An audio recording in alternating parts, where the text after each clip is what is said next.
Grand Duke Cosimo de' Medici unequivocally left his mark on the Palazzo Vecchio through various assertive self-representations within the art and structure of the building. He completely transformed the Palazzo Vecchio to become a masterpiece of chambers, apartments, terraces, and courtyards. Largely completed by Giorgio Vasari and other Renaissance painters, Cosimo's biggest contribution to the Palazzo Vecchio was the Salone del Cinquecento, decorated with beautiful gilded ceilings, extravagant frescoes, and various depictions of Cosimo de' Medici. In many of Cosimo's depictions, it was represented as a propaganda opportunity to demonstrate his leadership as Grand Duke of Tuscany and assert his power over Florence. However, his firstborn son and natural successor, Francesco de' Medici's intervention of the Palazzo Vecchio as Duke was much less domineering than Cosimo's approach.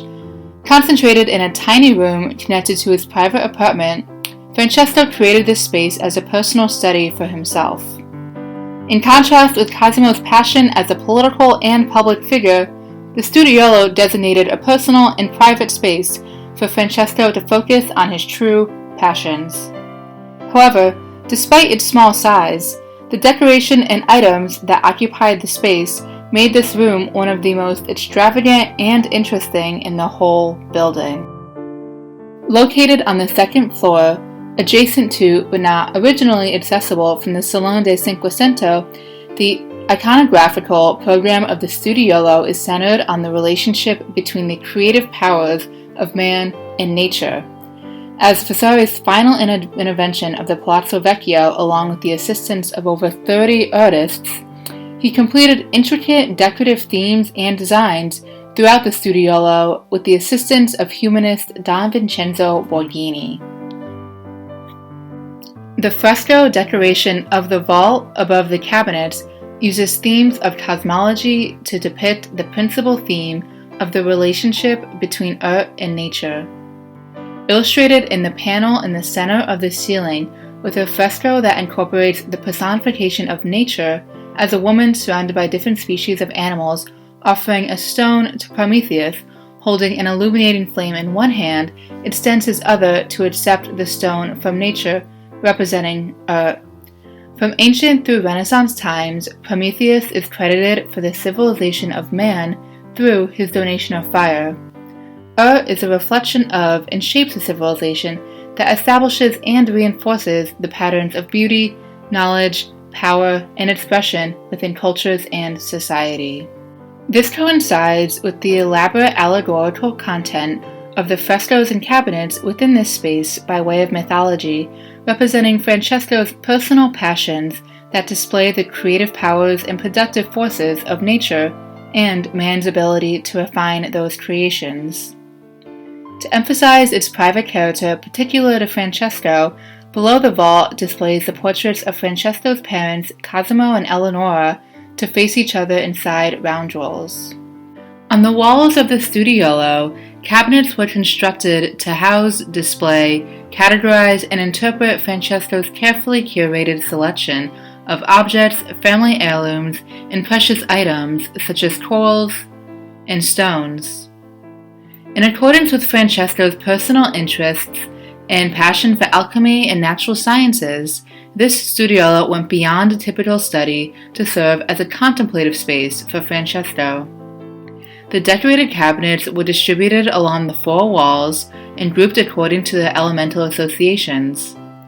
The artists use mythological and cosmological symbolism to order Francesco's collection behind the cabinets, with the illustration depicting the relationship between art and nature. Each of the four walls was dedicated to one of the four elements in nature. The paintings displayed on the cabinets that housed the physical objects were depicted in the art and classified relating to the elements. The paintings illustrated the link between natural phenomena and human technology that created the items stored within.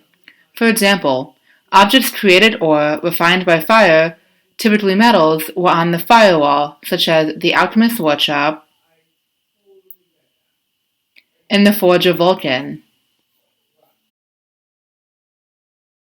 It was especially represented on the water wall, with the cabinet that housed corals serving as a manifestation of the Studiolo's overarching theme of the creative powers of man and nature, as well as encompasses the mythological aspects of the room.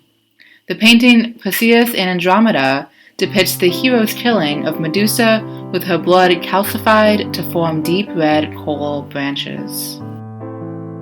The allegorical content within the Studiolo is a microcosm of Francesco's real and true personal interests and passions. As the son of Duke Cosimo, Francesco was forced into leadership, but this room allowed him to create a contemplative space for the things he truly loves. He is depicted in several scenes in a secondary role, such as in The Alchemist's Workshop, where an authoritative figure watches over Francesco doing alchemical experiments, the central passion of his life, which is much different to the representations of his father, who is always shown as the focal point of his depictions in his official capacity. Even when he is not directly portrayed, Francesco is always present indirectly through his personal interests. For example, the painting The Invention of Gunpowder alludes to Francesco's enthusiasm for ballistic experiments. After Francesco's death in 1587, the Studiolo was dismantled by his brother and successor, Ferdinando I. Later, in 1910, following the establishment of Palazzo Vecchio as a museum, the Studiolo's interior furnishing was entirely rebuilt with the original panels. This was on the basis of letters exchanged between Borghini and Vasari when constructing the space in 1570. Much of the reconstruction was based on interpretation of historians, as the letters failed to mention specific placement of decorations and features such as frames and flooring.